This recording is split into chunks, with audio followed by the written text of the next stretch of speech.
இந்த தேர்தல் வந்து பாட்டாளி மக்கள் கட்சிக்கு வந்து ஒரு விஷ பரீட்சைன்னு சொல்றேன். பாட்டாளி மக்கள் கட்சி தலைமை ஏற்கிறதுக்கு அன்புமணிக்கு தகுதி இருக்கா, டாக்டர் ராமதாஸுக்கு தகுதி இருக்கான்றத ஒரு தகுதி பரீட்சையில் இருக்கு. இப்போ எந்த இடத்துல வந்து பார்த்தீங்கன்னா வந்து ப்ரூவ் ஆகவே இல்லை. அன்புமணி வந்து ப்ரூவ் பண்ணல. இது பாட்டாளி மக்கள் கட்சி எங்கிட்ட தான் ஃபுல்லாக இருக்கு. நீங்கள் நிர்வாகிகள் வச்சு சொல்லாதீங்க. நாளைக்கு ஐயான்னு சொல்லிட்டு அந்த பக்கம் ஓடி போயிடுவானுங்க. ப்ரூவ் ஆகிறதுக்கு முன்னாடி வந்து நீங்கள் என்ன சொல்கிறீங்கன்னா எடப்பாடி கூப்பிட்டு கொடுத்துட்டாருங்க. எடப்பாடி கூப்பிட்டு பாக்கி கழிச்சார் அவர். பாமக பாஜக எங்கே இருக்குதோ அங்கே நாங்கள் இருக்க மாட்டோம் சொல்கிற வார்த்தை இருக்க தான் செய்யுது. டாக்டர் ராமதாஸும் அண்ணன் திருமாவும் வந்து பார்த்தீங்கன்னா டாக்டர் ராமதாஸ் தலைமையிலான பாட்டாளி மக்கள் கட்சி திமுக கூட்டணியில் வந்து இணையத்துக்கான வாய்ப்பு இருக்குது அதிகமாக. ஆமாம், என்னென்னா சீட்டு எண்ணிக்கை தான் இப்போ பிரச்சனை. தீப்பெட்டியோ இல்லை தீவட்டியோ இல்லை ஏதோ ஒரு சின்னத்தில் நிற்கணும். ஆக மொத்தம் மாம்பழம் இல்லை. அதை வந்து மாம்பழத்தை கொட்டிட்டு காலில் போட்டு மிதிக்கிற அந்த வேலையும் வந்து எதிர்கட்சிகளுக்கு இல்லை. புள்ளி நான் வச்சேன், கோலம் நீ போட்டேன் அப்படின்றதெல்லாம் கிடையாது. இந்த இடத்துல சட்டப்பூர்வமான பதவி தலைவர் பதவி. தலைவர் யார்? அன்புமணி. தலைவராக தேர்வு செஞ்சது பொதுக்குழு. நீங்கள் எலெக்ஷன் கமிஷன் வாசலில் போய் நின்றுட்டு நான் தான் நிறுவனர்லாம் சொல்ல முடியாது. டிவிக்கே வந்து அன்ப்ரூவ்டு புஷியானந்து ஆதரவுனா 20% சொல்லுவான், அருள்ராஜ் 30% சொல்லுவான். எல்லாம் அப்படியே 10 கூட்டு போயிட்டு 100 வரைக்கும் கொண்டு போயிடுவாங்க. விஜய்க்கு 100% ஓட்டு இருக்குது அப்படின்னு. ஆனால் இதெல்லாம் வந்து அவங்க ஆசைகளை வெளிப்படுத்துகிறாங்க, அவ்வளோதான். ஒருவேளை அப்பம் போல 2 பேரும் பேசிட்டு கூட இந்த பிரச்சனை பண்ணுறாங்களோ. அப்போ இன்னொன்றும் இருக்குது இதில். அங்கேயும் போட்டி இங்கேயும் போட்டி, அங்கேயும் 17 இங்கேயும் 17.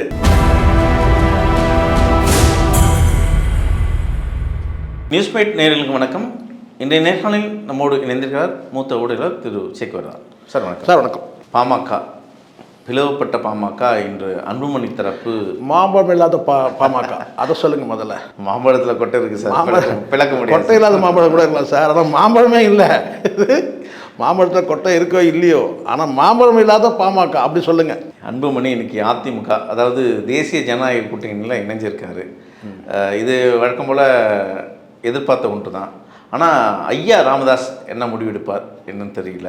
இதை பற்றி என்னன்னு நினைக்கிறேன். நான் இது எப்படி பார்க்குறேன்னா, ஒரு இழுபறிக்கு வந்து முடிவு வந்திருக்குன்னு ஒன்றா சொல்லலாம். ஒரு இழுபறி, எந்த இழுபறின்னு கேட்டிங்கன்னா, இவங்க டிவிகே பக்கம் போகிறாங்களா அதிமுக பக்கம் போகிறாங்களான்னு ஒரு இழுபறி இருந்தது. இது பாமக. அந்த பாமகவே இப்போ 2ஆக இருக்குன்றது வேறு விஷயம், நம்ம அதை பற்றி பேசுவோம். ஆனால் இன்றைக்கி வந்து அன்புமணி தலைமையிலான பாமக, ஏன்னா அவர் தான் தலைவர். அதனால் வந்து அன்புமணி தலைமையிலான பாமக வந்து டிவிகே பக்கம் போகிறதா இல்லை இந்த சைடில் வந்து ஏடிஎம்கே சைடில் போகிறதான்னு ஒரு இழுபறி இருந்தது அவங்களுக்குள்ள. அது ஒரு முடிவுக்கு வந்துடுச்சு. போனார் ஒரு 17க்கு 1, 17 சட்டமன்றம், ஒரு பாராளுமன்றம், ராஜ்யசபா, அது ஒன்று வாங்கிட்டு கடையை சாத்தியாச்சு. இனிமேல் வந்து இந்த பக்கம் போகிறீங்களா அந்த பக்கம் போகிறீங்களான்னு ஒரு கூட்டணி முடிவுக்கு வந்திருக்கு, ஒரு இழுபறி முடிவுக்கு வந்திருக்கு. இப்போ டிவிகேக்கு போகிறதுக்கு ஆள் இல்லை. ஏன்னா சமீபத்தில் கூட உங்களுக்கு தெரியும்னு நினைக்கிறேன், இவங்க வந்து ஒரு நிகழ்ச்சிக்காக டிவிகே கூட அழைப்பு கொடுத்ததெல்லாம் உங்களுக்கு தெரியும்னு நினைக்கிறேன். சரிங்களா? அந்த ஒரு ஆர்ப்பாட்டத்துக்கு ஏதோ ஒரு முக்கியமான நிகழ்வு ஒன்று, அதுக்கு வந்து ஒரு அழைப்பு கொடுத்துருந்தாங்க. அதுக்கு இவங்க போகலன்னு வச்சுங்க, யாரும் அதாவது டிவிகே மட்டும் இல்லை, எந்த கட்சியும் போன மாதிரி தெரியல. ஏன்னா இங்கே பாமக 2ஆக இருக்குதுன்றதுனால. எனக்கு தெரிஞ்சு இப்போது வந்து ஒரு இழுபறி வந்துடுச்சு. டிவிகேக்கு கூட்டணிக்கு போகிறதுக்கு ஆள் இல்லைன்னு ஆயிடுச்சு. அது வந்து ஒரு வகையில் மகிழ்ச்சி. அன்புமணிக்கு அந்த வகையில் வந்து அன்புமணிக்கு வந்து ஒரு பக்கம் பரவாயில்லைங்க அப்படின்னு சொல்லலாம். அது வந்து இதை வாழ்த்துலாம் சொல்ல முடியாது. ஏன்னா பிஜேபியிலன்னா நம்ம வாழ்த்து சொல்லிடலாம், அதிமுக போய் சேர்ந்ததுக்கு ஒரு வாழ்த்து சொல்லிடலாம். அங்கே பிஜேபி இருக்கிறதுனால, அங்கே போனதுனால வந்து பார்த்திங்கன்னா பெரிய வந்து ஒரு ப்ளஸ்லாம் சொல்ல முடியாது. ஆனால் பாமக ஒரு கணிசமான வாக்கு வங்கி இருக்குது, அது ஒப்புக்கணும். வாக்கு வங்கி இருக்குது, அது யாருக்குன்றது தெரியல, நிரூபிக்கப்படலைல்ல. இப்போ விஜய் எப்படி அன்ப்ரூவ்டு சொல்கிறீங்கல்ல, அதேமாதிரி அன்புமணி வந்து ப்ரூவ் பண்ணல. இதுக்கு முன்னாடி வந்து ஒருங்கிணைந்த பாமக, இப்போ பாமக பிளவுபட்டிருக்கு, சின்னம் இல்லை. நீயா நானான்னு அப்பன் பிள்ளைக்கு சண்டை. இதில் அப்பா கை ஓங்கியிருக்குதா மகன் கை ஓங்கியிருக்கா, நம்ம எப்படி முடிவு பண்ண முடியும்? பாட்டாளி மக்கள் கட்சி தொண்டர்கள் தானே முடிவு பண்ணோம். நாம் அப்படி முடிவு பண்ணோமா, நாம் வந்து இங்கே வந்து என்ன சொன்ன வந்து பக்குவமற்ற ஒரு அரசியல் பேசுகிற மாதிரி ஆயிடும் சார். அப்படி பலம் இல்லைன்னா அதிமுக தரப்பில், அதுவும் எடப்பாடி வந்து ஒரு 17 சீட்டுக்கு இலக்கு கொடுத்துருப்பாரா? ஏன்னா அன்புமணின்ற ஒரு பெரிய தலைமை வந்து கிட்டத்தட்ட கடந்த காலத்தில் குறைந்தபட்சம் 20-25 சீட்டு வாங்கிட்டு தான் இருந்தாங்க. நீங்கள் இன்னைக்கு 17 வந்து நிற்கிறாங்க. அந்த 17 அன்புமணிக்கு கொடுத்துருக்காங்கன்னா அது ஸ்ட்ராங்காக இருக்கிறது தானே நினைக்கணும். இல்லை, நீங்கள் இந்த இடத்துல ஒரு விஷயத்தை மறந்துட்டு பேசிட்டு இருக்கீங்க. இவர் பின்னாடி இவர் வந்து நான் சொல்கிறேன் வந்து அன்புமணி வந்து அன்ப்ரூவ்டு.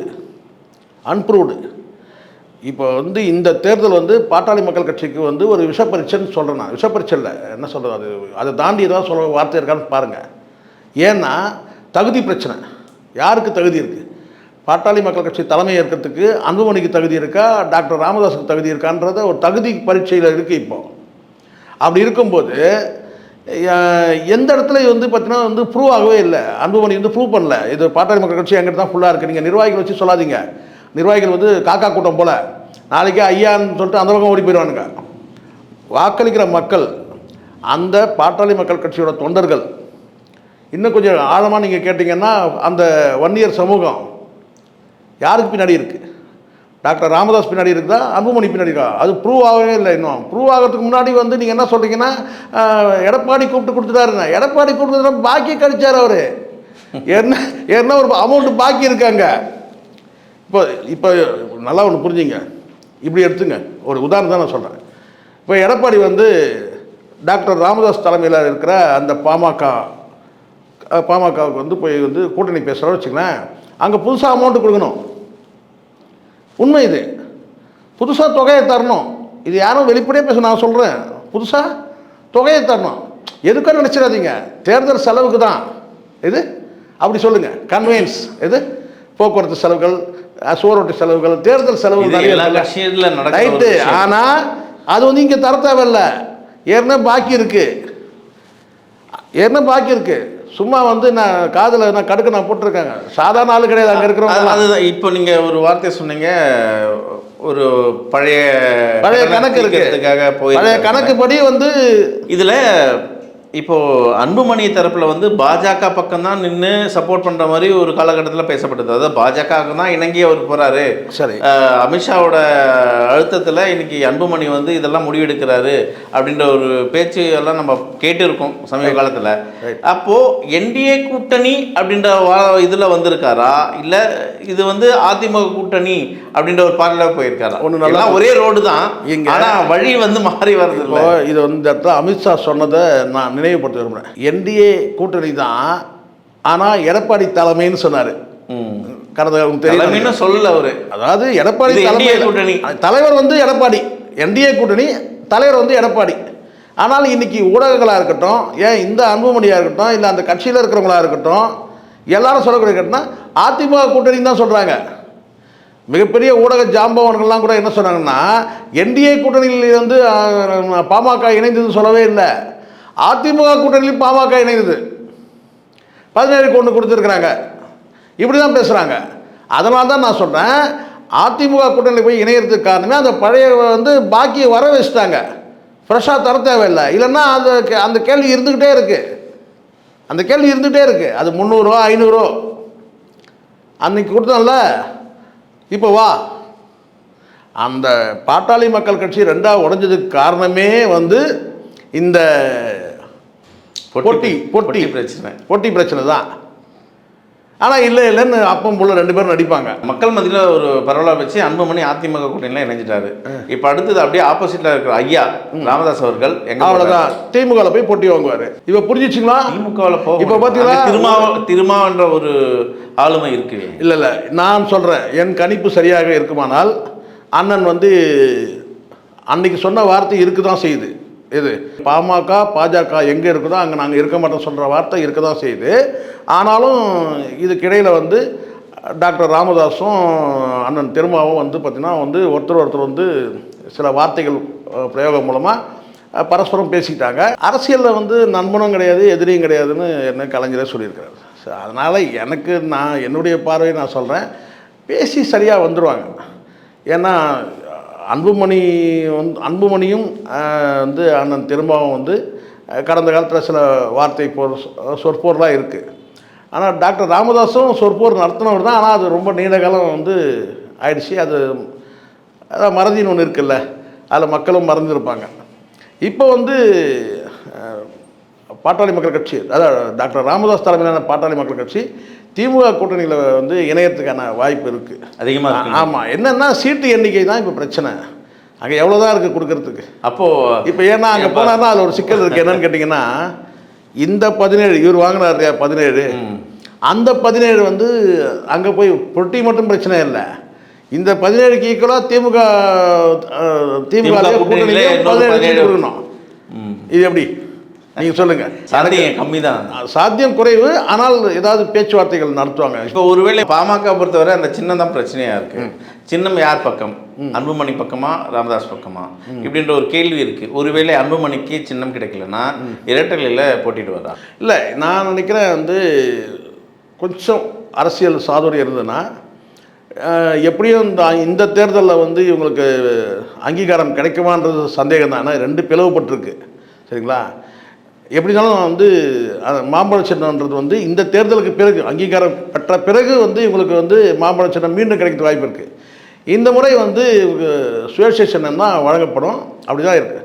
ஆனால் இல்லை எங்களுக்கு வந்து நாங்கள் தனி சின்னத்தில் போட்டிடாமல் நாங்கள் வந்து ரெட்டையிலே போட்டிடுறோம். ஒரு வேலை பாஜகவோட இணக்கம் இருக்குது, அது கொஞ்சம் யோசிக்கணும். இருந்தாலும் கூட சார், ரெட்டையிலை சின்னத்தில் போட்டிடுறோன்னு சொல்லிட்டு டாக்டர் அன்புமணி சொன்னார்னா தொண்டர்கள் வந்து ஏற்றுக்க மாட்டாங்க. மாம்பழம் இல்லைனாலும் பரவாயில்ல, நமக்கான ஒரு சின்னம் வேணும்னு சொல்லி எதிர்பார்ப்பாங்க. இயல்பாக நடக்கிற விஷயம் தானே. இப்போ திமுகவில் போன சட்டமன்ற தேர்தலில் கூட விசிகா தரப்பில் திருமாவளவன் தனது சின்னமான பானை சின்னத்தினாரு, அதுதான் மற்றவர்களெல்லாம் உதயசீரன் சார். சின்னம் பொறுத்த வரைக்கும் ஒரு கட்சி அங்கீகாரம் பெற்ற பிறகு அவங்களுக்கான என்ன சின்னம் வழங்கப்படுதோ அந்த சின்னத்தில் நிற்பாங்க. சின்னம் வழங்கப்படாதது கடந்த காலத்தை வந்து விசிகாவும் கூட உதயசூரன் சின்னத்தில் நின்று இருக்கு, வைகோ வந்து உதயசூரன் சின்னத்தில் இருக்கு. பெரும்பாலும் சட்டமன்ற தேர்தலில் ஒரு நிலைப்பாடு எடுப்பாங்க தான். அதே மதிமுகவில் வந்து கடந்த தேர்தலில் பாராளுமன்ற தேர்தலில் வந்து தீப்பெட்டி சின்னம் அதில் நின்னார். ஸோ பொதுவாக வந்து அங்கீகரிக்கப்பட்ட கட்சியாக இருந்ததுன்னா அவங்களுக்கு தனி சின்னம் வழங்கப்படும், அந்த சின்னத்தை தான் தொடர்ச்சியாக நிற்பாங்க. இப்போ அங்கீகாரம் போன பிறகு 2 ஸ்டாண்டு தான் இருக்குது. ஒன்று தனி சின்னம் வாங்கி எந்த சின்னமோ இது தீப்பெட்டியோ இல்லை தீவட்டியோ இல்லை ஏதோ ஒரு சின்னத்தில் நிற்கணும். ஆக மொத்தம் மாம்பழம் இல்லை, சரிங்களா? அதை வந்து மாம்பழத்தை கொட்டிட்டு காலில் போட்டு மிதிக்கிற அந்த வேலையும் வந்து எதிர்கட்சிகளுக்கு இல்லை. ஏன்னா வழக்கமாக நடக்கிறது இதெல்லாம், சரிங்களா? இப்போ என்னென்னா ஒரு தனிச்சின்னத்தில் நிற்கலாம், அல்லதுன்னா ரெட்டையிலையில் நிற்கலாம், கட்சி சின்னத்தில் ரெட்டையிலையில் நிற்கலாம். அது அவங்க வந்து முடிவு பண்ணுறது தான். ஆனால் பொதுவாக தொண்டர்கள் என்ன நினைப்பாங்கன்னா, நமக்கான சின்னம் மாம்பழ சின்னன்றது நமக்கான சின்னம், அதில் நிற்கணும். அது இல்லைன்னா வேறு புதிய சின்னம் வந்து வாங்கி அதில் நிற்கலாம்னு நினைப்பாங்க. அப்படி தான் இருக்கும். அங்கீகாரம் பெற்ற பிறகு கொடுக்கக்கூடிய வந்து அந்த சின்னம் வந்து அந்த மாம்பழத்தை மீட்டெடுக்கிறதுக்கு வேணால் இவங்க தொடர்ந்து போராடலாம். அங்கீகாரம் பெற்ற பிறகு எனக்கு வந்து அந்த மாம்பழ சின்னம் தான் எனக்கு வேணும்னு சொல்லி கேட்கலாம். அது கடந்த காலத்தில் நிறையமாக இருக்குது. பம்பரம் சின்னத்துக்கு முன்னாடி மதிமுகவுக்கு வந்து கொடை சின்னம் கொடுத்தாங்க, அதுக்கப்புறம் தான் பம்பரம். அந்த பம்பரம் போய் அங்கீகாரம்லாம் போன பிறகு இப்போ தீப்பெட்டி சொல்கிறேன். அந்த மாதிரி ஒரு உதாரணத்துக்கு தான் நான் சொல்கிறேன். அது மாதிரி மாம்பழ சின்னம் பறிபோகிறதும் மறுபடியும் சின்னம் மீண்டும் கிடைக்கிறதுன்றதெல்லாம் வந்து சகஜமானது தான். இப்போ கட்சி தேர்தலை இதெல்லாம் தாண்டி சத்திரியகுல வம்சம் இவங்க, அதாவது வன்னியர்கள் ஆண்ட பரம்பரை யார் பக்கம்? ராமதாஸ் இல்லை, எனக்கு தெரிஞ்சு பெரியவர் இல்லை சார். இது அங்கே போய் இங்கே சுற்றி என்ன செய்வாங்க, நான் பொதுவாகவே சொல்கிறேன். அந்த அந்த வன்னியர் அந்த பெல்ட்டு பொதுவாக என்ன செய்வான்னு கேட்டால் 1000 பிரச்சனைகள் இருந்தால் கூட கடைசியாக என்ன கேட்டால் வந்து வன்னியர் ஓட்டு அந்நியருக்கு இல்லைன்னு சொல்லிடுவாங்க. கடந்த பாராளுமன்ற தேர்தலில் கொஞ்சம் வித்தியாசமாச்சு. என்னென்னு கேட்டால் வன்னியர் ஓட்டு ஆனால் அந்நியாருக்கு இல்லைன்னு ஆயிடுச்சு. அதனால் தோக்கடிச்சாங்க யாரை, சௌமியாவை.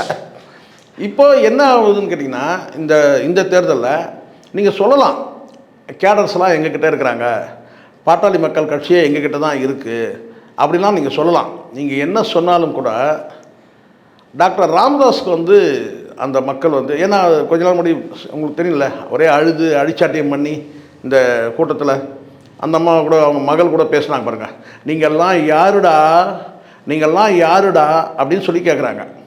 நாம் வந்து கேட்குறது நாம் மட்டும் இல்லை, அந்த பாட்டாளி மக்கள் கட்சியில் இருக்கிறவங்களே கேட்டா நீ யாரும்மா, இப்போ தானம்மா நீ வந்திருக்கிற, அப்படி தான் நம்ம கேட்குறதா இருக்கும். ஆனால் அந்தம்மா என்ன கேட்டாங்கன்னா, அது அன்புமணி கேட்குறதா கூட இருக்கட்டும், இல்லை அன்புமணி கூட இருக்கிறவங்களா இருக்கட்டும், ஆக மொத்தம் கட்சி நிர்வாகிகள் தானே. ஆனால் அந்த அம்மா பேசுகிற அந்த வார்த்தை பார்த்திங்கன்னா எவ்வளோ கண்ணியமான வார்த்தை வருங்க. நீங்கள்லாம் யாருடா, நீங்கள்லாம் ஐயாவை வந்து குறை சொல்கிறதுக்கு நீங்கள்லாம் யாரும் சில வார்த்தைகள் பேசுனாங்கல்ல, அந்த டா போட்டு பேச நீங்கள்லாம் யாருடான்னாங்கல்ல. அப்போ அந்த கட்சியில் இருக்கவங்க கேட்பாங்கல்ல, நீங்கள் தம்பியை வீட்டுக்குள்ளே வச்சு நீ டான்லாம் டோன்லாம் தொடப்பக்கட்டையில் அடிக்கலாம், முரத்தில் அடிக்கலாம் தம்பியை, அது வீட்டுக்குள்ளே.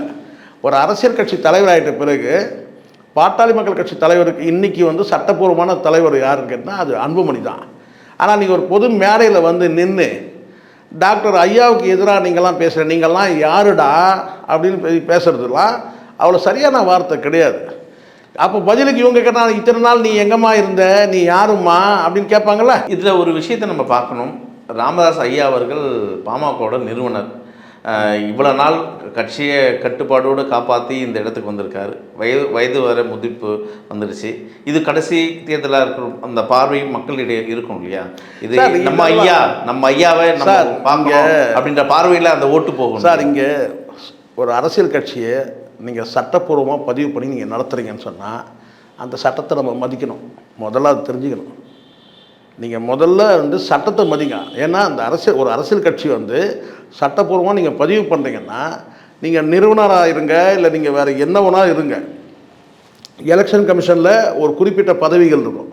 அந்த பதவிகள் தான் அங்கே அங்கீகாரம் பெறும். இது இந்தியா முழுமைக்கும். நான் ஃபவுண்டரு, நான் தான் புள்ளி வச்சேன், அவங்கெல்லாம் கோலம் போட்டாங்கலாம் சொல்ல முடியாது. இது வீட்டு வாசலில் போடுற கோலம் கிடையாது. புள்ளி நான் வச்சேன், கோலம் நீ போட்டேன் அப்படின்றதெல்லாம் கிடையாது. இந்த இடத்துல சட்டப்பூர்வமான பதவி தலைவர் பதவி. தலைவர் யார்? அன்புமணி. தலைவராக தேர்வு செஞ்சது பொதுக்குழு, அவ்வளோதான். ஸோ நீதிமன்றத்தில் வழக்கு நிலுவையில் இருக்குது. சமரசத்துக்கும் இவர் போகலை. ஸோ நீதிமன்றத்தில் வழக்கு நிலுவையில் இருக்குது. இப்போ இதை வந்து இன்றைக்கி தேர்தல் வருதுன்னு சொன்னால் இன்றைக்கி எலெக்ஷன் கமிஷனால் அங்கீகரிக்கப்படலாம் கூட பதிவு பெற்ற கட்சி பதிவு பண்ணும்போது என்ன அங்கே பொறுப்புகள் இருக்குது, தலைவர், அதுக்கு பிறகு வரக்கூடிய பொறுப்புகள், இதுதான் அங்கே பேசுவோம். தவிர நீங்கள் எலெக்ஷன் கமிஷன் வாசலில் போய் நின்றுட்டு நான் தான் நிறுவனர்லாம் சொல்ல முடியாது. தலைவர்ன்ற பொறுப்பு வந்து கேட்டிங்கன்னா அன்புமணி சட்டப்பூர்வமான இருப்போம். இதை தானே நீங்கள் இன்னொன்று கேட்பீங்க. என்னென்னு கேட்டிங்கன்னா, நீங்கள் மட்டும் இல்லை, எல்லாருமே கேட்குறது என்னென்னு கேட்டிங்கன்னா, தொண்டர்கள் யார் பக்கம் இருக்கிறாங்க அதைத்தான் நான் சொல்கிறேன். அன்ப்ரூவ்டு. எப்படி டிவிக்கே வந்து அன்ப்ரூவ்டு இன்றைக்கி 10% சொல்லுவான் வந்து புஷியானந்து, ஆதவர்ச்சினா 20% சொல்லுவான், அருள்ராஜ் 30% சொல்லுவான். எல்லாம் அப்படியே 10 கூட்டு போயிட்டு 100 வரைக்கும் கொண்டு போயிடுவானுங்க. விஜய்க்கு 100% ஓட்டு இருக்குது அப்படின்னு. ஆனால் இதெல்லாம் வந்து அவங்க ஆசைகளை வெளிப்படுத்துகிறாங்க, அவ்வளோதான். ப்ரூவாக போடுறது விழக்கூடிய வாக்குகள் பொறுத்து தான். இப்போ இந்த இடத்துல 2 பேருமே நான் சொல்வேன், இந்த பிளவுபட்ட பிறகு பதிவு பெற்றது என்னமோ வந்து அன்புமணி தான் தலைவர், அதில் நோ டவுட்டு. ஆனால் தேர்தல் வந்து வாக்களித்த பிறகு தான் 2 அணிகள் போட்டியிட்டு வாக்களித்த பிறகு தான் உண்மையில் யாருக்கிட்ட வந்து பாட்டாளி மக்கள் கட்சி இருக்குது. எடப்பாடி எப்படி டிசைட் பண்ணாருன்னு நீங்கள் கேட்டீங்க, அதுக்கு பதில் சொல்கிறார். எடப்பாடி டிசைட் பண்ணது பழைய பாக்கியை வர வச்சிருக்கிறாரு, அவ்வளோதான். ஏதோ ஒரு கட்சி வேணும். அப்போ கூப்பிட்டு என்ன செய்யறாரு கேட்டால் கூட்டணி பேசிட்டாங்க, முடிஞ்சிடுச்சு, அவ்வளோதான். இன்றைக்கே தெரியும் ரிசல்ட்டு. இப்போ நிறுவனர் இந்நேரம் தகவல் சொல்லியிருப்பாங்க, ஐயா அன்புமணி வந்து எடப்பாடியோட கூட்டணி வச்சுட்டாரு அப்படின்னு சொன்ன உடனே ஐயா வந்து கொதிப்படைவார். அவர் அடுத்த டெசிஷன் என்ன எடுக்கிறாருன்றதை பார்க்கலாம். ஆனால் இந்த இடத்துல ஒரே ஒரு சின்ன ஒரு சிக்கல் இருக்குது. அன்புமணி தலைமையிலான பாட்டாளி மக்கள் கட்சிக்கு 17 சீட்டு கொடுத்துட்டாங்க. இப்போ டாக்டர் ஐயா ஒரு வேளை திமுகவுக்கு போனார்னா அந்த 17 சீட்டு கிடைக்குமா? ஒரு வேளை அப்படி கொடுக்குறதா வச்சுப்போம், ஒரு கற்பனையாக நான் சொன்னேன், ஒரு கொடுக்குறதா வச்சுப்போமே, கொடுக்குறாங்களான்னு தெரியாது, கொடுக்குறதா வச்சுப்போமே. அப்போ என்னாச்சு, பாட்டாளி மக்கள் கட்சி வந்து 34 சீட்டு வாங்குது. ஒன்றா இருந்தபோது இதே வந்து 2021 23 சீட்டு வாங்கினாங்க. அப்போது 2ஆக பிளவுப்பட்டதுனால என்ன ஆகுதுன்னு கேட்டிங்கன்னா 2 17 சரி 34 17 கொடுத்தா சொல்கிறேன் பாமக வலிமை. அப்போது இந்த இடத்துல ஒருவேளை இவங்க பேசிக்கிட்டு அப்பனும் பிள்ளையும் சண்டை போடுறாங்களான்னு ஒரு டவுட் எனக்கு வருது. இன்னும் கூட அந்த சந்தேகம் வருது. ஒருவேளை அப்பம் பிள்ளை 2 பேரும் பேசிக்கிட்டு கூட இந்த பிரச்சனை பண்ணுறாங்களோ. அப்போ இன்னொன்றும் இருக்குது இதில், அங்கேயும் போட்டி இங்கேயும் போட்டி, அங்கேயும் 17 இங்கேயும் 17. வாட் ப்ரோ, பெரிய கேள்விக்குரிய. ஆமாம், நமக்கு டவுட் வருது. இப்போ ஒருவேளை குடும்பத்துக்குள்ளேயே இதெல்லாம் பேசி செய்கிறாங்களா ஒரு வேலைன்ற அந்த சந்தேகம் நமக்கு வருது. ஆனால் ஒரு விஷயம் மட்டும் நான் சொல்லுவேன், எல்லாருக்குமே நான் சொல்கிறது, பொதுவாகவே நான் சொல்கிறேன், எல்லாத்துக்கும் ஒரு ரிட்டையர்மெண்ட் வைங்க, பிரச்சனையே வராது. உங்களுக்கு ஆயுள் இருக்குது, இல்லை உங்களை வந்து பார்த்தீங்கன்னா வந்து நீங்கள் செய்த நன்மையோ அல்லது ஏதோ ஒரு வகை தீமையோ, இப்படியே வச்சுக்கோங்க, நீங்கள் செய்த நன்மையோ தீமையோ நீங்கள் வந்து 80 வயசு வரைக்கும் வாழணும்னு இருக்குது, 90 வயசு வரைக்கும் வாழணும் இருக்குது, 100 வயசு வரைக்கும் வாழணும். நீங்கள் வாழுங்க, பிரச்சனை இல்லை. ஆனால் அரசியல் ரீதியாக உங்களுக்கு வந்து எப்படி இருந்தாலும் அந்த செயல்பட முடியாத ஒரு சூழல் வரலாம். நீங்கள் கட்சியை ஃபவுண்ட் பண்ணிட்டேன்றதுனாலே நீங்கள் வந்து காலம் முழுக்க நீங்கள் வந்து அந்த அதிகாரத்திலே இருக்கணும்னு நினைக்காதீங்க. அடுத்த ஜென்ரேஷன் வாய்ப்பு கொடுங்க. அன்புமணிக்கும் பேரம்பேத்தியெல்லாம் எடுத்து அவருக்கும் வந்து ஒரு 60 வயசு கடந்து போயிட்டுருக்கிறாருல்ல. அப்போ வந்து எப்போவுமே வந்து அரசியலில் இருக்கக்கூடிய ஒரு குறிப்பிட்ட காலம் இருங்க. இப்போ அரசு ஊழியருக்கு 60 வயசுனா நீங்கள் 70 வரைக்கும் கூட இருங்க, 75 கூட இருங்க நீங்கள். அதுக்கப்புறம் அடுத்த ஜென்ரேஷனுக்கு வாய்ப்பு கொடுத்தீங்கன்னா இந்த சர்ச்சை வராது இல்லை. அது உண்மையான பிளவாக இருந்தால் நான் சொல்கிறேன், இது உண்மையான பிளவாக இருந்ததுன்னா நான் சொல்கிறது சரி. ஒருவேளை செட்டிங்காக இருந்ததுன்னா 34 2 500 1000 ஆச்சு, 34 ஆச்சு, அந்த கணக்காக கூட இருக்கலாம், சொல்ல முடியாது. சரிங்க சார், வர காலம் இதுக்கெல்லாம் பதில் சொல்லுவோம் சார். தேர்தல் பொறுத்தவரை திமுகவுக்கு எதிராக நிற்கிறவங்க ஒரு தேர்தலாக இருக்குது, இப்போ பாமகவுக்கு உள்ளேயே ஒரு தேர்தல் நடக்க போகுது. ராமதாஸ் ஐயாவுக்கும் உண்மையாகவும் பார்ப்போம். உங்கள் நேரத்தை மிக்க நன்றி. நன்றி சார்.